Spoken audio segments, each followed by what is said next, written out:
Hello, my name is Keshia, and I used to think loyalty meant keeping quiet. When my adoptive parents left for Europe, they told me I owed them this much, taking care of my wheelchair-bound sister like some penance I never agreed to. But that same night, my sister stood up, yes, stood up, and whispered something that shattered everything I thought I knew. "They want my $17 million, she said. "Help me expose them." And that was the moment. I realized the real ones who couldn't walk were them. Now tell me, if your whole life had been a lie, would you stay silent to keep the peace or burn the house down to find the truth? Before we dive in, what time are you listening and where are you tuning in from? Drop a comment below. I want to know who's ready for this ride. The house always looked too perfect, like it was staged for a magazine spread, too polished, too clean, too quiet. I stood at the bottom of the grand staircase, suitcase in hand, watching Lucretia and Hoyer bustle about, their luggage wheels clicking across the marble floor. They didn't look at me when they passed, only when Lucretia paused to hand me a thick blue binder labeled Valerie's Care Schedule. "You owe us this much," she said flatly, her eyes already on her boarding pass. Hoyer added without looking up, "It's the least you can do after everything we've given you." I nodded. I didn't trust my voice not to shake. The binder felt heavier than it should have. My fingers trembled beneath it, hidden from their view. They never said they loved me, only that I owed them. The car horn outside announced their driver had arrived. Lucretia adjusted her pearl earrings in the hallway mirror.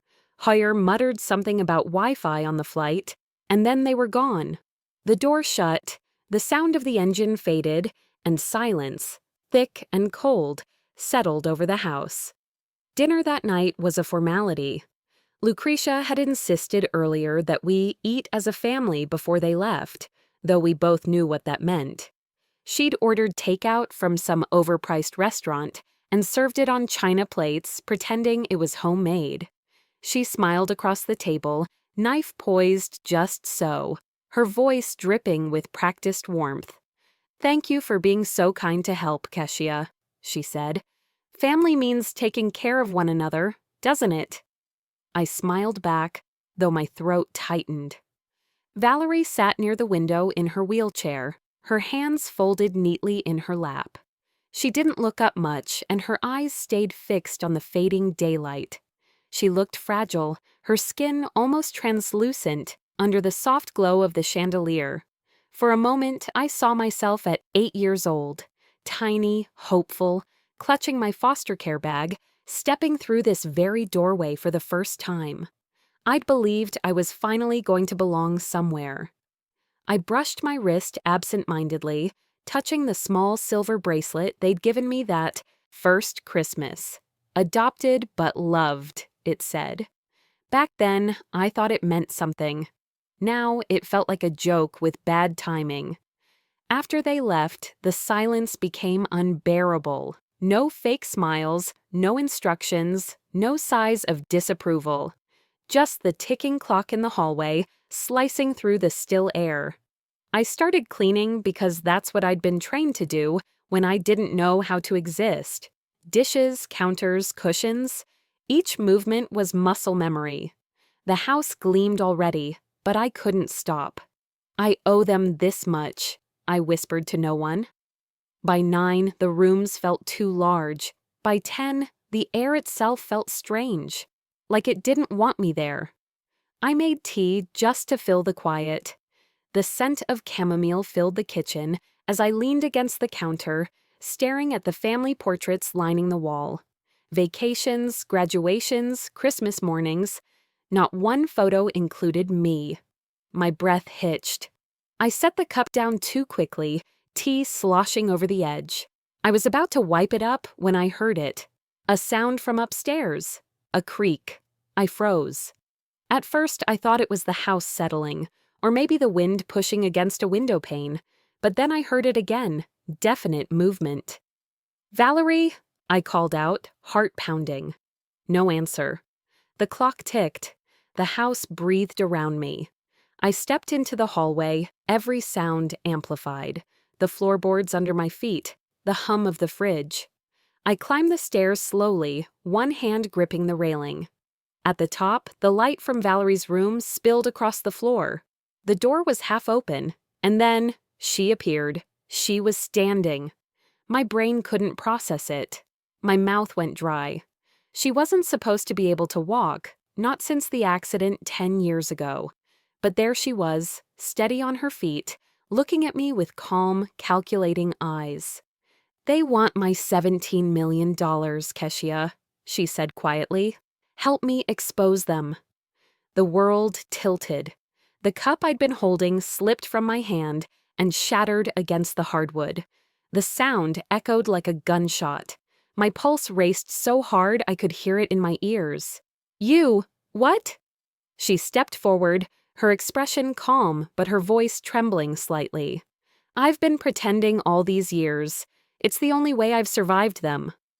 I couldn't breathe. Images flashed in my head. Her wheelchair, the pills, the endless appointments, Lucretia's teary posts about her brave, disabled daughter. Was it all a lie? Why? My voice cracked. She looked past me, as though the walls themselves were listening. "They've been siphoning my inheritance, using my name to move the funds. They told me I was sick, made me believe I couldn't live without them. But they're the ones who can't live without my money." My knees nearly gave out. "Valerie, Don't be scared," she interrupted softly. "I just need your help now. I can't do this alone." Her tone wasn't desperate. It was resolute. For the first time, I saw her not as a fragile girl in a wheelchair, but as a survivor of something far darker. Later, when she wheeled herself back into her room, as if nothing had happened, I stood by the window staring at my reflection. The city lights flickered faintly in the distance. I touched the bracelet on my wrist again. Adopted but loved. The words felt like a chain now, pulling tighter the longer I looked at them. I'd spent my whole life believing love was something I had to earn. That night, for the first time, I realized maybe I'd been paying for someone else's lie. I didn't sleep that night. Not really. I just stared at the ceiling, the weight of what I saw, what I heard, twisting itself around my chest like ivy. Every creak of the old house made me wonder if Valerie would walk in again, speaking truths that shattered everything I thought I knew. By morning, I was still in the same position, lying on my side, eyes dry from blinking too much, not enough. I finally forced myself up, unsure of what I'd find. I half expected Valerie to be gone, or maybe it had all been a dream. But as I walked down the stairs, the scent of something familiar stopped me in my tracks. Pancakes. Not the frozen kind Lucretia burned in the toaster oven once a month to pretend she cooked. This smelled like real pancakes. Flour, butter, a hint of cinnamon. Sunlight poured through the kitchen window, scattering across the table like spilled honey. And there, at the stove, stood Valerie, standing, flipping pancakes, humming. It was such a normal scene, it became surreal. "Valerie," I said, my voice thin, "you're walking." She didn't jump or flinch. She just glanced over her shoulder like I'd pointed out the weather. "I've been walking for years, Keshia. They just never wanted you to know." Her voice was calm, too calm, like someone reciting a recipe. And somehow that calm cut deeper than a scream ever could. I sat at the island, unsure if my legs brought me there or if I just collapsed into the stool. Valerie slid a plate in front of me, along with a glass of orange juice. The pancakes looked perfect, golden, steaming. "You okay?" she asked, as if the entire foundation of our family hadn't cracked open the night before. I didn't answer. My eyes stayed locked on her posture, the way she moved, her balance. She looked so alive. Nothing like the fragile shell I'd been feeding, dressing, pushing through doorways. "How long?" I asked quietly. Valerie sipped her juice and leaned on the counter like we were catching up after college. About 4 years. At first, it was partial mobility. Then, I just stopped telling them when things got better.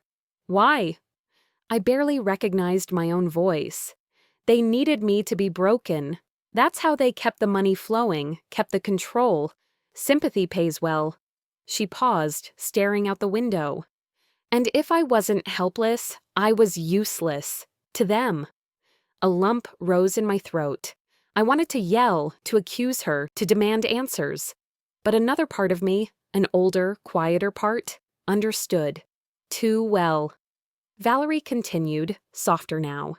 They used me to control everything. The house, the trust, even you. You were never adopted because they loved you, Keshia. You were part of the image, part of the plan. I opened my mouth to argue, but I didn't, because deep down, I already knew. Later that morning, after forcing down 2 bites of pancake I couldn't taste, I wandered into the hall bathroom. I wasn't looking for anything, just trying to catch my breath. That's when I noticed the cabinet. I'd organized that medicine cabinet a dozen times over the years. Alphabetized prescriptions, cleaned expired bottles. But today, something pulled me to it. Rows of pill bottles, all labeled with Valerie's name. At first glance, nothing strange. But then I started checking dates, dosages, prescribing physicians. Some were months apart, others weeks. One had been refilled 3 times in the same week. I picked up a bottle and turned it in my hand. That name, Dr. Mellings, wasn't one I recognized. Neither was the clinic. The logo looked off, like it had been printed at home. A flash hit me. Lucretia, every month with her donation trips to the hospital. Always in cash, always alone. My stomach turned. I went to the study next. I told myself I was looking for cleaning supplies. What I found instead was the drawer labeled Utilities. A bland name. A perfect place to hide what mattered. Inside was a folder. Thick, yellowing. I sat on the floor with it across my lap. Page after page of medical documents. Diagnoses, reports, hospital receipts. All with Valerie's name. All signed by Lucretia. Spinal muscular dystrophy. Neurological confinement therapy. Homebound care certification. None of it real. I Googled one of the clinics. It didn't exist. Another listed a P.O. box instead of a physical address. At the bottom of the folder, I found the one line that made everything click into place. Trust fund recipient, Valerie Hensley. $17,000 disbursement deferred pending medical status.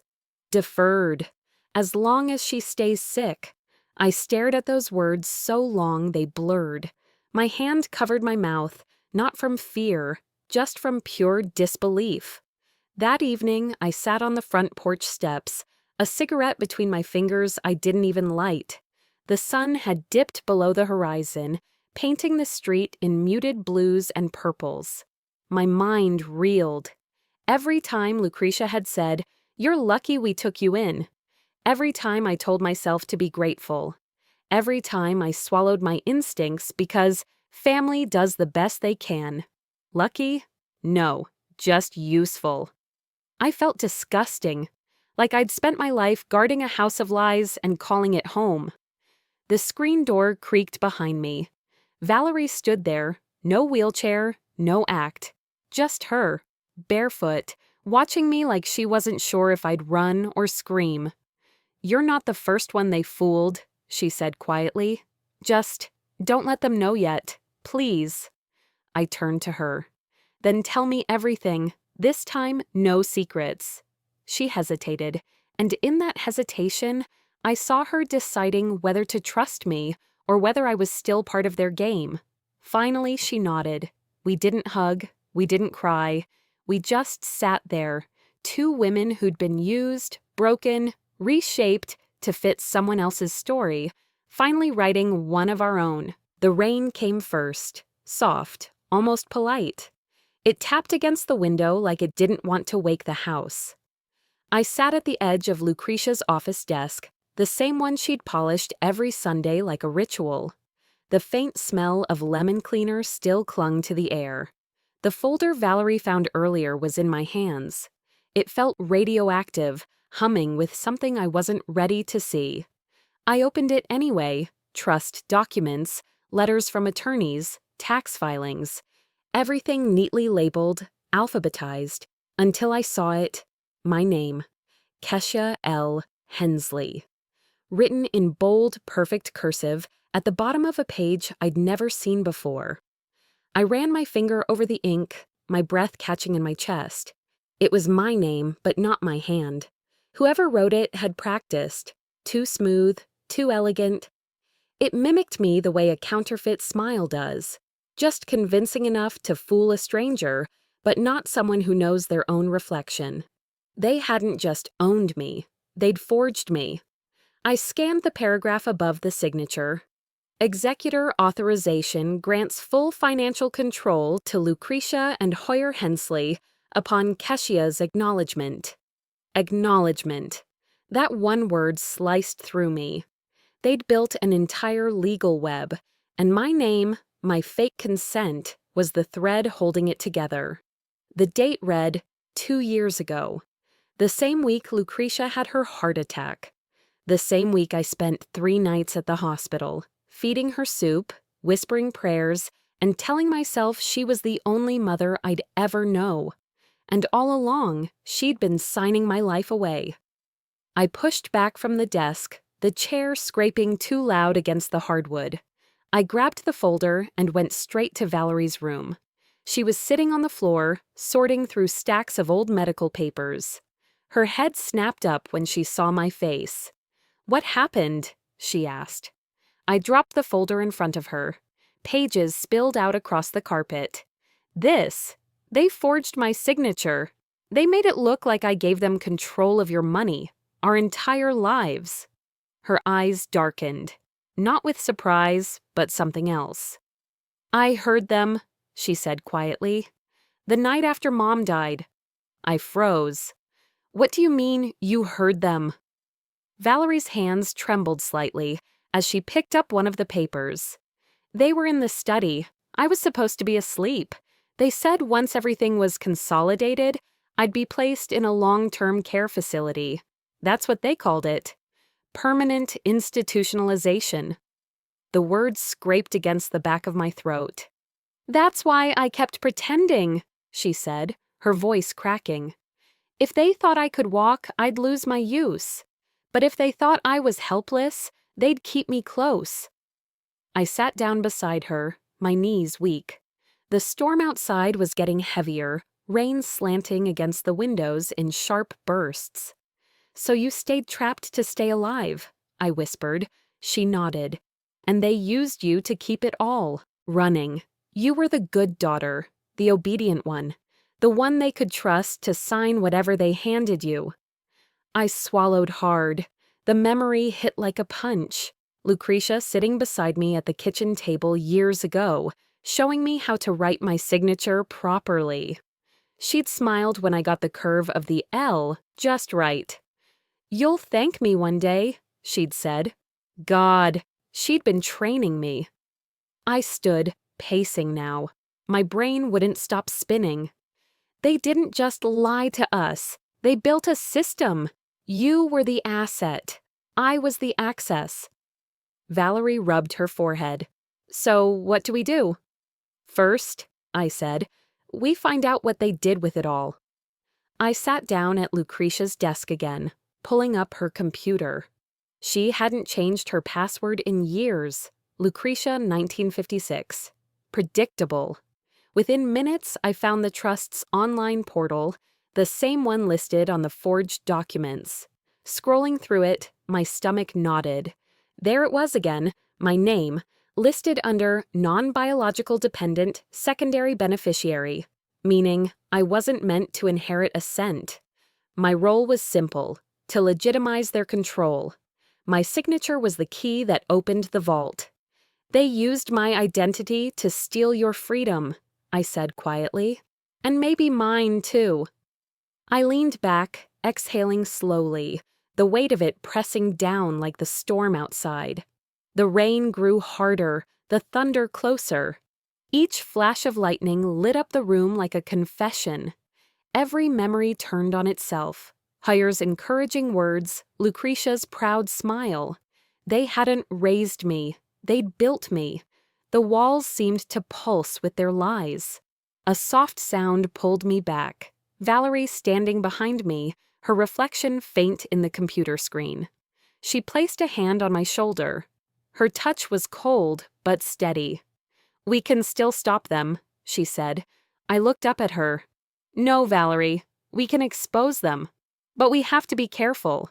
Everything has to be documented, timed, protected." She nodded, tears pooling in her eyes but never falling. Together we began organizing what we had, scanning every forged page, every email, every fake prescription. I saved digital copies onto a new folder. Not on her computer, not mine. An encrypted drive, hidden under a bland name only I would recognize. Freedom. It felt right. Outside, the thunder rolled again. Valerie stood by the window, watching the storm, and for the first time I saw her not as a sister I had to protect, but as my equal in the war we never asked for. I pressed upload, watching the progress bar inch forward. "If they want to play God," I whispered, "I'll show them what judgment feels like." The lightning flashed, illuminating her face. She didn't smile. She just nodded once. Somewhere in the distance, the phone started ringing. The phone rang again, sharp, unexpected, slicing through the muffled hum of my thoughts. I straightened in the chair at the dining table, laptop open in front of me, the amber light of late afternoon skewing across the hardwood floor. Outside, the rain still fell in relentless sheets. It had been 3 storms in as many days, and none of them let up. I glanced at the incoming caller ID, Lucretia H., my adoptive mother's name dialing from abroad. I let the screen flicker for a moment, weighed the decision, then turned the device face down and hit record on the laptop's microphone. The click felt like tipping the first domino in a line. "Hi, Mom," I said evenly, voice steady despite the churn in my chest. "Hello, darling." Lucretia's voice floated across the line, smooth, controlled, sugar-coated like caramel over something rotten. "How's Valerie? Still being cooperative?" Her tone was faintly mocking, but hidden behind that mommy voice. "She's fine," I replied. "Eating well, sleeping well, just getting on with things at home." There was a pause. Then Hoyer's voice, distant but precise, cut through it. "Good. We'll be back next week. The lawyer told us everything is in order as soon as you sign the remaining document." My blood seemed to slow. "What document?" I asked, trying to keep the tremor out of my voice. "Oh, just a formality," Lucretia chimed in. "Of course you'll be compensated for your help." It sounded like she was speaking to a housekeeper, not her daughter. I didn't hang up. I let the call go on, told them about the weather, about a few trivial things, but listened for the gaps. In between talk of Paris museums and hotel Wi-Fi stood pieces that hit like gravel in my shoe. "She won't need care much longer anyway," Lucretia said in passing. "We'll have the trust cleared before the fiscal quarter," Hoyer added. My pulse hammered. They weren't planning a normal return. They were planning to make Valerie disappear on paper. Quietly, efficiently, legally. When they finally hung up, I stayed still for minutes.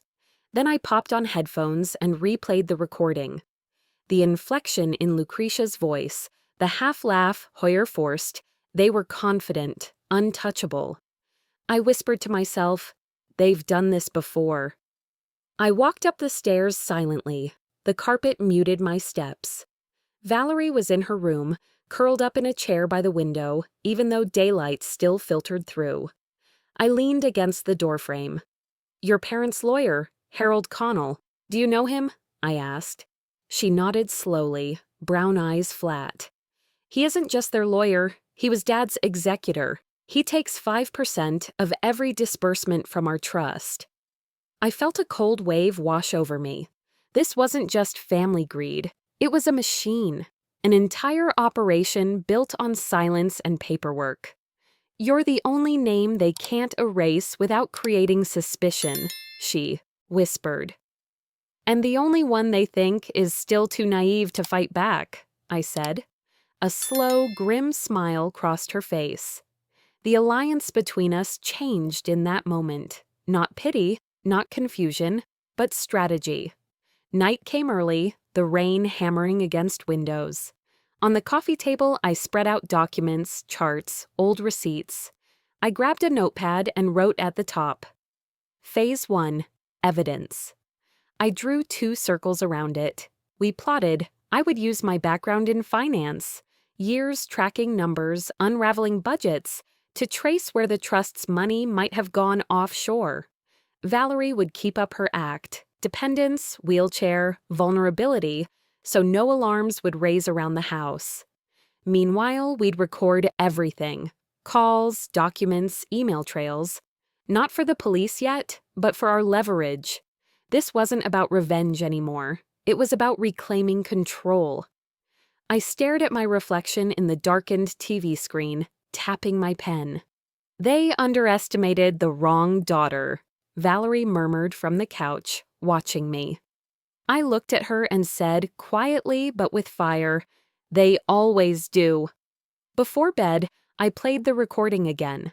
Lucretia's final line echoed in my ear. "She'll never see it coming." I pressed pause and whispered into the darkness, "Neither will you." Slowly, the rain outside subsided. For 3 nights straight, the storm had raged, but now the clouds threatened stillness. It felt like the world was holding its breath. The fog had settled in with a quiet persistence. By dawn, the street outside our house was shrouded in mist, so thick that the lamppost across the road looked like a ghost's silhouette. I stepped into the hallway barefoot, still in last night's clothes, and the sound of the mail slot flipping open made me freeze in place. There, on the floor, lay an envelope with no stamp, no return address. Just my name, written in elegant, precise handwriting I didn't recognize. I picked it up, slipped into the kitchen, turned on a light, and peeled it open. Inside, a photograph. Valerie and I, huddled by the window the night before, the golden light of the living room behind us. And beyond the glass, the street, the darkness, the unknown figure who took the photo. My throat went dry. My mind raced. Someone had been watching. Someone outside our house taking pictures. "We're not safe anymore," I said, voice low and steady. Valerie came out of the living room, leaning on her cane though she didn't need it. Her reply came quietly. "We never were." Panic came sharp. I locked every door, pulled every blind down, my pulse pounding in my ears.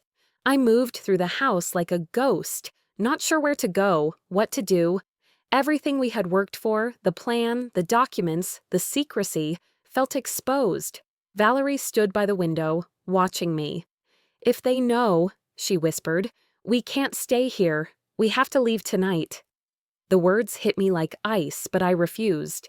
I shook my head. "If we run," I said, "they win. We need to look back at them." And in that moment, fear turned into something else. Determination. A cold, deliberate decision to stop being prey. Later that afternoon, the fog clung to the windows and all the clocks ticked too loud. I found Valerie sitting on the couch, jaw tight, far away. She pulled out a business card from a jewelry box she kept on the end table. Harold Connell, Esquires. She handed it to me without speaking. The name echoed in my mind, the lawyer we suspected. But hearing hers made the suspicion a reality. "He came here once," she said. "Before Mom died, he told me if anyone tried to expose the truth, he'd have me declared unfit. He touched me once." Her voice trembled, but her eyes burned. That's when I decided to fake the paralysis. It was the only way I kept him away. My chest felt hollow. They taught us fear, I said softly. Valerie looked at me, nodding. Now it's their turn. I dragged the laptop out, logged into our hidden folder, and found the photo's metadata, taken on a phone registered to Harold Connell's office assistant. The timestamp matched the moment I uploaded our first batch of evidence. They watched every move. They've been monitoring our IP, I said, quiet but sharp. Valerie asked, "So what do we do?" I looked at her and answered with a calm I didn't fully feel. "We make them think we've stopped." We pulled the plug on the router, turned off lights, sat in silence, letting whatever watchers we had believe we were shrinking back into the shadows. My mind flashed back to something Mom said long ago. In this family, information is currency, and you don't spend it twice. I felt the weight of those words now, heavy as chains. My parents had always controlled the story, but they never counted on the truth being turned into a weapon against them. That night, the fog grew thicker. I sat at the window with a small camera pointed outward. The click of the shutter sounded like a heartbeat. I whispered, "They used to tell me I owed them my life. Maybe it's time they paid the debt." The soft click echoed. The rain had finally stopped. A hush fell. Outside, we were no longer the hunted. We were the ones watching. The fog hung thick outside like a held breath, dense and silent. The camera in my hand cooled slowly as the click echoed into the still air. I stayed at the window, my eyes fixed beyond the glass. Nothing moved, until something did. A car slid into view, headlights off, quiet as a whisper. It parked across the street and stayed still for what felt like minutes. Then, from the driver's side, a figure stepped out. Trench coat, gloved hands, careful steps. He didn't look up, just walked straight to our car parked along the curb, slid something beneath the windshield wiper, then disappeared back into the fog. A low hum of the engine, and he was gone. I didn't wake Valerie, not yet. I slipped on a pair of old slippers, pulled on my coat, and stepped outside. The concrete was slick, the fog cool against my skin. I moved fast, not running, but urgent. When I reached the car, the envelope glistened under the amber streetlight. My name again, printed on the front. No postage, just like the last one. Back inside, I locked the door, double-checked the windows. I sat at the kitchen table, lit only by the stove light, and peeled open the flap. Two things fell out. A typed document stamped confidential, psych evaluation, and a small black leather notebook. My hands were already shaking when I unfolded the paper. Patient, Keshia L. Hensley. Diagnosis, borderline personality disorder, depressive episodes. Evaluator, Harold Connell, Esquire. Guardian representative. I stared at it, numb. They weren't just watching me, they were building a narrative, a legal narrative. I wasn't just inconvenient, I was unstable, dangerous, discredited before I even opened my mouth. "They're going to paint me as crazy," I whispered to the empty room. Footsteps padded down the hallway. Valerie stood at the entrance in her robe, eyes wide. "What's going on?" she asked, voice tense. I handed her the paper. She read it, slowly, then looked at me like she'd seen a ghost. "They're setting you up," she said, "just like they did to me. Rewrite the truth until you disappear." I held up the notebook next. "This was in the envelope too," I said. "It's Mom's handwriting." Valerie stepped closer. "What?"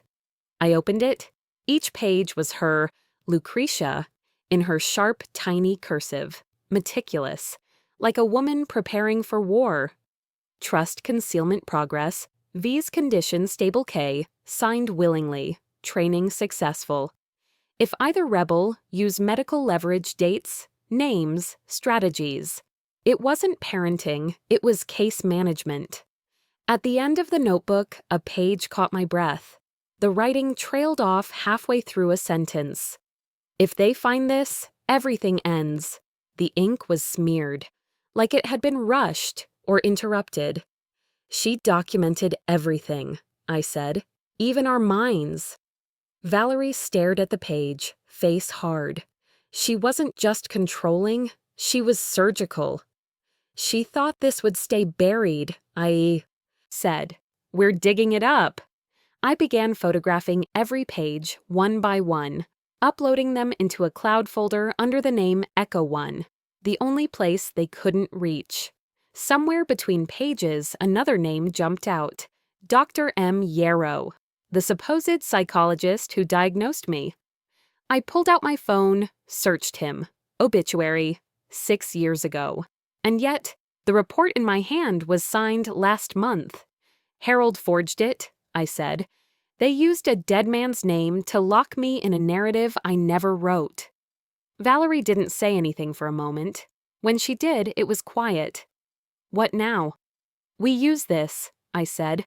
Not all at once. We move slow, controlled. We leak, not shout. Who do we send it to? No one, not yet. Not until we're sure we can't be buried for it. The first signs of daylight broke through the fog, dull and gray. We sat side by side at the kitchen table, two women they tried to silence, our breaths steady, our eyes clear. Valerie looked at me. They'll come harder, I nodded. Let them. I closed the journal, the soft sound landing like a verdict across the room. The silence that followed didn't feel peaceful. It felt loaded. Valerie sat across from me, her fingers still curled around her mug, untouched coffee long gone cold. We hadn't spoken in 5 minutes. No need. The air said enough. That's when my phone buzzed. It was just one line. Check your front door. I didn't move at first. Valerie blinked slowly, then met my eyes. Is it? I nodded. No knock, no footsteps.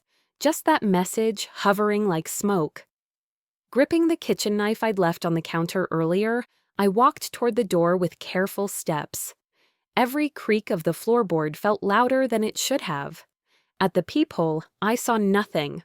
Only the blurred outline of our porch light cutting through fog. Then I opened the door.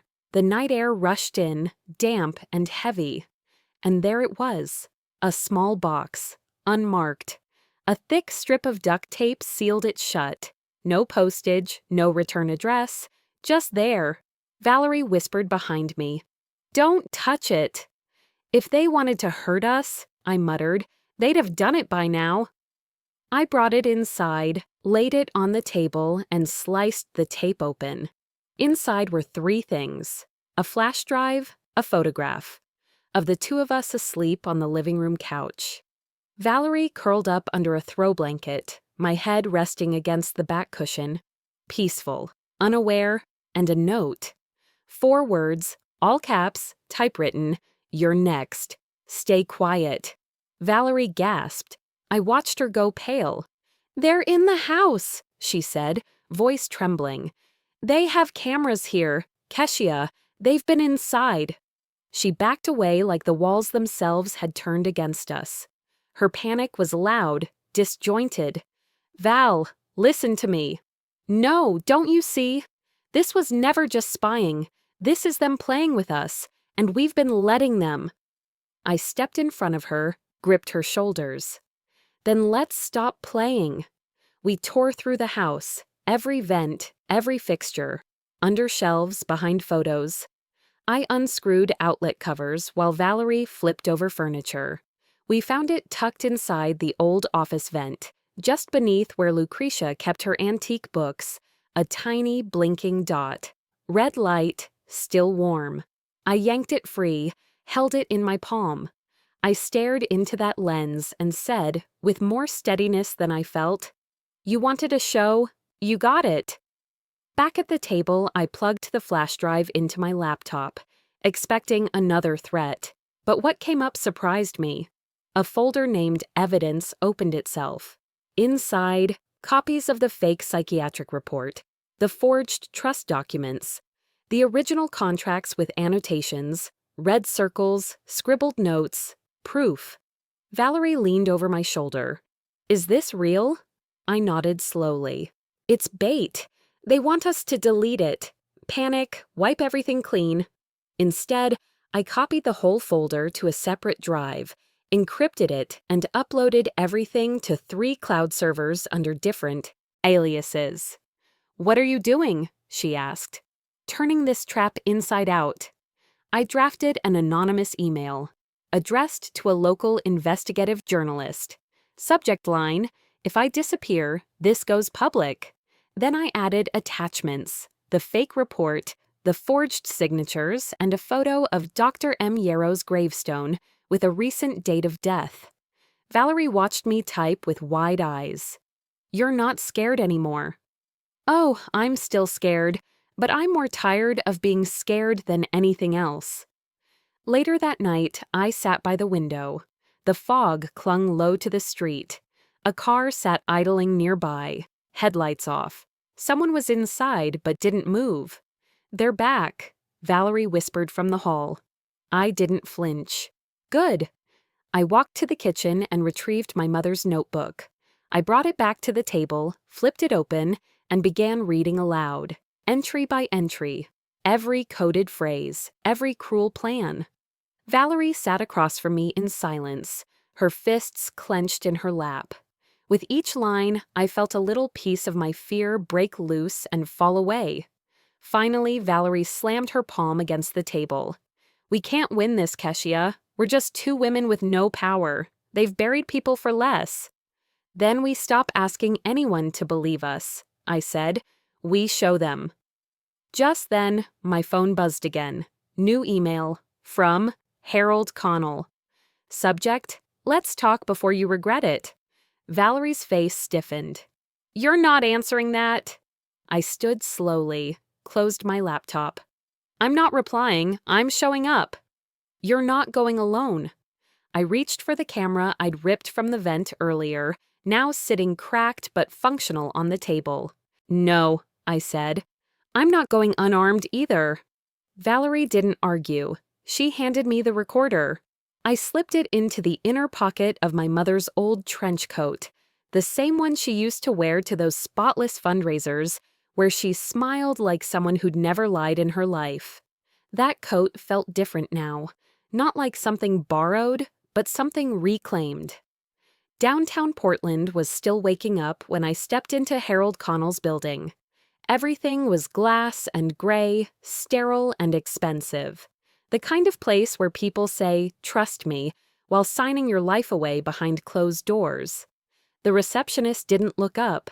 She buzzed me through without a word, eyes fixed on her screen like she'd seen this play out before and knew how it ended. Harold was already standing when I walked in.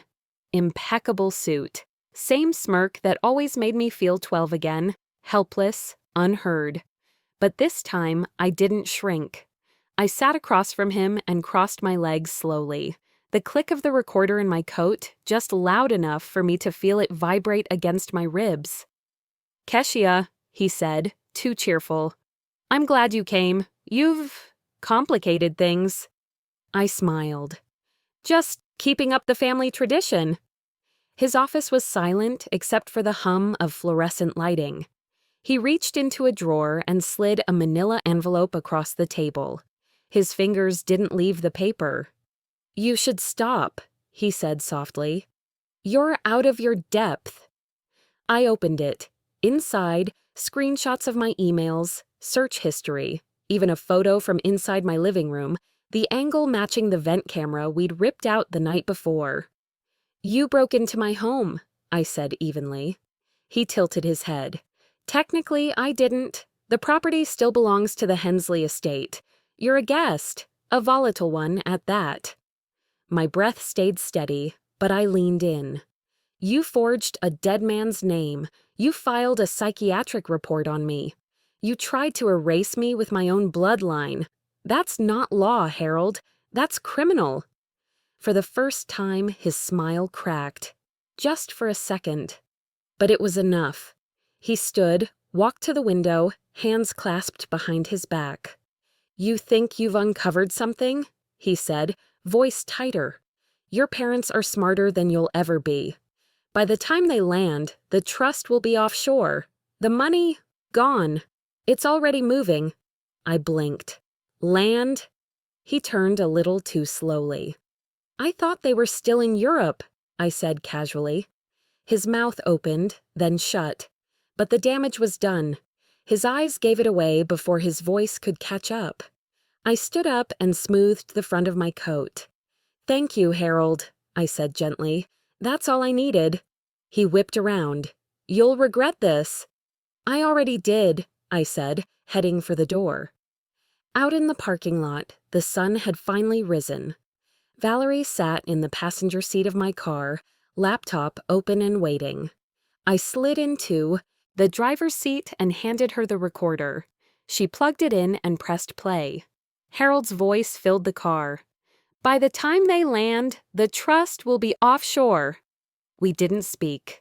We didn't need to. The only sound was Valerie tapping the keyboard, uploading everything to our cloud backup. That night, I sent the clip anonymously to 3 journalists and 1 federal contact I'd found through a whistleblower forum. Then I wiped my social media, shut down all my public accounts, and locked every window and door in the house. 2 days later, the news broke. Prominent attorney under investigation for financial fraud, forgery, and coercion. The headline sat like a crown on my laptop screen. And below it, a trending topic. Jazz her daughters of deception. We watched the coverage from the couch, muted sound, flashing images. My face wasn't shown, but I saw the shape of my story in every word. They'll come for us next, Valerie whispered. I turned to her, quiet but clear. Let them. We've already taken their voice. Outside, a plane roared overhead. We looked at each other. We both knew they were back. The knock came just after nightfall. Valerie and I were still in our clothes from the day before, seated at the kitchen table, staring at the quiet hum of a muted television screen. We didn't move. We didn't speak. But when I opened the door, I already knew who would be standing there. Lucretia, with her perfectly tailored coat soaked through, and her hair swept back like she'd just stepped off a private jet instead of through a storm. Hoyer stood beside her, his suitcase in one hand, umbrella in the other, smiling like a man who still thought money would fix everything. You've made quite a mess, Keshia, she said calmly, like we were discussing spilled wine on a rug. I stepped back. Come in, everyone's watching anyway. She walked past me like she owned the air in the hallway. Hoyer followed, tracking wet footprints across the tile. Lucretia peeled off her gloves and surveyed the house the way a realtor surveys damage, already calculating how much it would cost to clean up. You don't understand what you've done, she said. Then explain it, I answered, lifting my phone and hitting record. She didn't even blink. Her voice came measured, almost bored. You were never meant to inherit anything. You were placed. The trust needed a legal figurehead, someone visible, but not permanent. You were adopted to hold things, until we moved them. I blinked. So I was a placeholder. You were useful, she corrected, like it was a compliment. Valerie stepped from the hallway, arms crossed, her presence no longer hidden. Then what about me? Lucretia turned her head slightly, lips thinning. You don't exist, Valerie's breath caught. Excuse me? Legally, Lucretia said, with a faint shrug. You died years ago. It was easier that way. The trust required a streamlined inheritance structure. 2 daughters complicated things. 1 imaginary daughter simplified them. You erased me. Lucretia didn't flinch. You were never mine to begin with. Hoyer finally spoke up, voice slick and shaky. It was necessary. The trust, split in too many directions. We had to consolidate. A clap of thunder rolled through the sky, and for a long second, no one said a word. I could feel Valerie shaking beside me, but her eyes stayed fixed. I walked slowly toward the dining room table, picked up a folder from the center. The confession was printed neatly, 4 pages, typed, signed at the bottom where they would soon be told to sign again. "You want to keep your money?" I asked, calm as I've ever sounded. Lucretia scoffed. "There's nothing you can do." "Then sign this." She looked at the papers like they were beneath her. Hoyer's laugh was quick, nervous. "Do you think we're that gullible?" "I think," I said, "you forgot how much you taught me." They didn't notice the phone still recording, or that it was already streaming. I turned the screen toward them. "Say hello, Mother. The journalist you dismissed last month is watching, and so are her subscribers." Lucretia's face paled. For the first time, I saw something crack. Not anger, not even fear. Just the slow realization that her control was gone. "You wouldn't dare." I stepped closer. "You built me to obey, but I learned how to listen and how to wait." Valerie took a step forward, voice trembling with grief, not weakness. "You stole everything, my name, her life, and called it love." Lucretia's hand trembled on the table. "You ungrateful—" I slammed my palm down hard. "Say it again, and the world hears every detail you've buried." Silence fell like ash. Then, slowly, Lucretia sat. Her pen scraped across the paper. Hoyer followed, barely lifting his eyes. They signed. 2 days later, federal agents stormed Harold's office. Screens everywhere lit up with headlines. "Hensley Legacy in Ruins, $17 million fraud exposed." Some outlets called us the Forgotten Daughters. Others, the girls who burned it down. We didn't correct any of them. Let the names come. We were done explaining. A week passed. Valerie and I returned to the estate one last time. No words, just steps echoing through rooms too large for truth. The place felt smaller now, not because it had changed, but because we had. In the study, Valerie found the old music box, the one Lucretia used to wind when we were kids. It still played, barely.